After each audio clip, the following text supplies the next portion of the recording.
So in the previous video, I spoke about Kamaru Usman fighting Islam Makhachev and the run he would have before that and what it would mean, what it would take, etc., etc. But today I want to talk about what happens after that, because Kamaru Usman even spoke about what would happen what would happen if he would have beat Islam Makhachev, you know.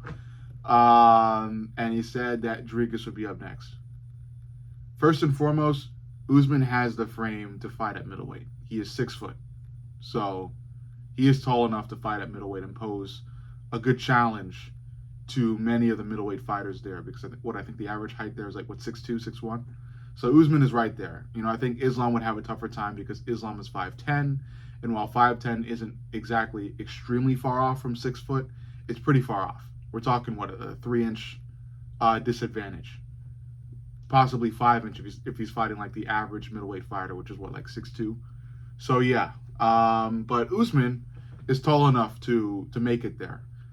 And if he was able to get past Islam and Joaquin Buckley this weekend, Usman he'll definitely be in shape and in proper form to do some damage at middleweight. But against a guy like Dricus, I don't know.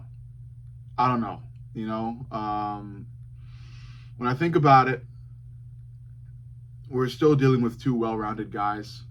Usman is extremely well-rounded. He knows how to mix it up really well, gifted on the ground, gifted on the feet. And although Dricus isn't exactly world-class when it comes to striking, his striking is awkward enough to give even the most experienced and gifted of strikers issues.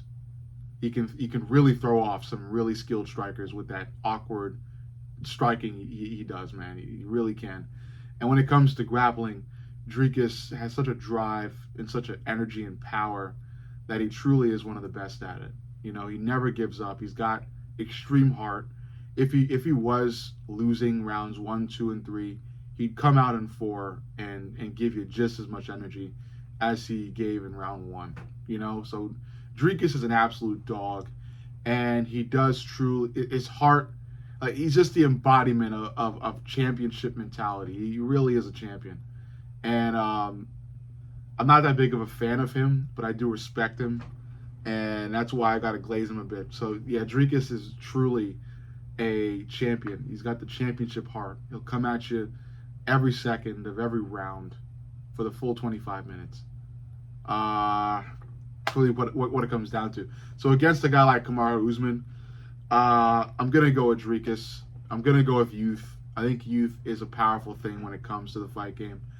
Usman isn't exactly like ancient, but, the bad knee he's got and the fact that, as you get older, it's a harder and harder time for the body to repair itself. And that knee I don't know. It looks real bad. And not from like a visual standpoint, but you could see it in how he moves, walking upstairs backwards, things like that he does. I don't know how much time is left on that knee, and I don't think it's enough time for him to get past Joaquin Buckley this weekend, then fight Islam Makhachev in a title fight, whoop Islam, then move to middleweight and challenge Dricus. I think that knee might be toast after Buckley this weekend. So, yeah, I don't have much faith in Kamaru Usman even making it to Dricus. But if he did, I'd likely still doubt him. Even if he was to knock out Joaquin this weekend and outclass Islam in a title fight at welterweight, I still doubt he has what it takes to step in there with Dricus and come out on top in that fight. I don't know. On the feet, there's a chance, but again, it's the awkwardness of Dricus that I think will give Dricus the advantage there. On the ground, Usman is great, but it's the youth. The youth is going to give Dricus an added energy advantage, and I think given how powerful he is there already, Dricus is going to take Usman down whenever he wants. Usman may get a couple takedowns in return, but I think Dricus comes out on top on the ground and on the feet. Dricus is just that guy, man. He's just that guy, and I don't think it's going to be an aging Kamaru Usman that comes out of the welterweight division that's going to really challenge him. Usman may attempt to move to middleweight, even if he does lose to Joaquin Buckley this weekend. But I would even protest that, you know. I would urge Usman to retire if he does lose to Buckley in a really bad fashion. I'm talking like a Buckley knockout early. But I don't know if he will. I think Usman is going to want to end his career on a high note. And because of that, he might consider moving to middleweight and just fighting there. Or he'll likely just look for one last big welterweight fight before he calls it a career. But either way, I respect the guy. He's a legend. I am a fan.